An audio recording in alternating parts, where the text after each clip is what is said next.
Nah, sekarang persoalannya, apakah semua orang yang berkata, saya beriman, sudah otomatis perbuatannya akan langsung baik?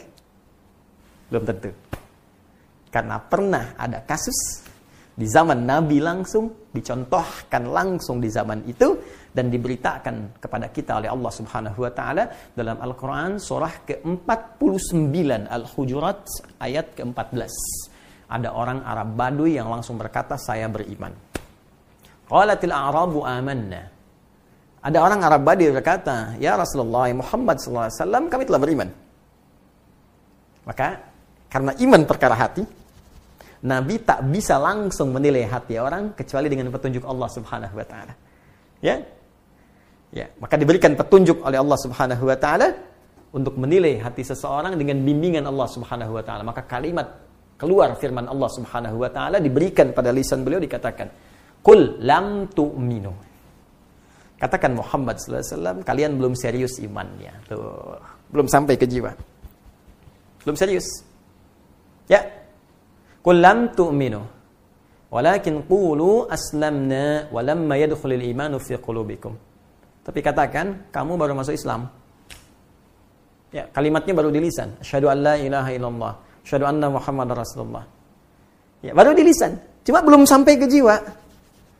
Kalau Anda ingin melatih, kemudian bertanya pada Allah, ya Allah saya ingin bertanya, bagaimana melatihnya? Karena bahaya kalau iman cuma di lisan. Ini baru di lisan. Apalagi yang di lisan gak diucapkan, cuma di KTP dituliskan. Maka KTP-nya yang beriman tuh. Orangnya bisa tidak. Ya. Ini Anda bayangkan, diucapkan saja, nggak nyampe ke hati, bermasalah. Apalagi cuma dituliskan di KTP, di identitas, diucapkan nggak pernah. Itu yang paling bahaya. Jadi kalau iman itu betul-betul telah tersambung di hati kita. Misal kita ucapkan, asyhadu an la ilaha illallah, itu kalimat iman. Wa asyhadu anna Muhammadar Rasulullah, diucapkan di lisan. Dan masuk ke dalam hati. Ya, masuk ke dalam jiwa. Karena iman tadi pekerjaan hati.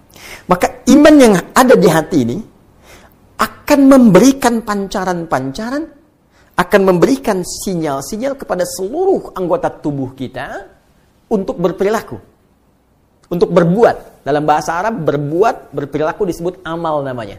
Amal. Ya, tangan beramal, kaki melangkah beramal, berperilaku. Ya, lisan berkata itu amalnya, telinga mendengar itu amalnya. Maka iman ini bukan sekedar hadir dalam jiwa. Maka dia akan diekspresikan, dibuktikan iman ini dengan memberikan sinyal pada seluruh anggota tubuh kita untuk berekspresi, berperilaku sesuai dengan bimbingan iman yang ada dalam jiwa ini.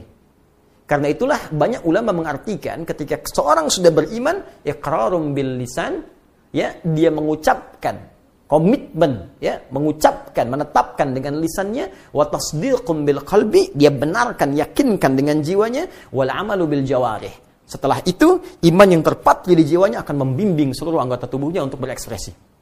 Nah, karena dibimbing oleh iman, maaf sekali, karena iman ini tadi melahirkan sumber ketenangan dari kata aman, sumbernya dari Allah Subhanahu wa Ta'ala. Karena Allah itu baik, ya, dan karena sifat ketenangan, keamanan yang bersumber dari Allah baik, maka semua ekspresi yang dibimbing oleh iman itu pasti baik.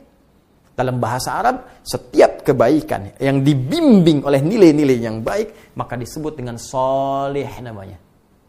Pekerjaannya amal, ya, perbuatan baik yang disebut soleh. Kalau kita satukan jadi amal soleh. Karena itu, semua orang beriman dalam setiap waktunya, apakah tidurnya, makannya, kerjanya, masaknya, nontonnya, semua yang dia kerjakan pasti soleh, pasti baik. Ya. Waktu yang dia gunakan pasti soleh. Waktu yang digunakan untuk beraktivitas disebut asr namanya. Turun Quran surah 103 Al-Asr. Allah berfirman, wal asr, demi waktu yang aku berikan pada setiap manusia untuk beraktivitas. Innal insana lafi khusr. Setiap manusia banyak yang rugi karena memanfaatkan waktu, karena menggunakan waktu, memanfaatkan waktu untuk perbuatan yang tidak penting, ya. Ada orang yang bisa terlepas dari salah menjadi saleh. Siapa dia? Illalladzina amanu wa amilu sholihat. Coba lihat. Ya, ketika Allah menyebutkan kalimat iman, illalladzina amanu, iman, lantas bersanding dengan apa? wa amilus shalihat. Iman, amal, iman, amal. Karena itu jangan heran, di dalam Al-Quran setiap disebutkan kalimat iman bersanding dengan fungsi anggota tubuh, pasti diarahkan pada yang baik. Jadi kalau orang sekedar mengucapkan saja, tidak dibenamkan pada jiwanya, terpatri di sanubarinya, maka iman itu tak akan membimbing dia menjadi pribadi yang baik.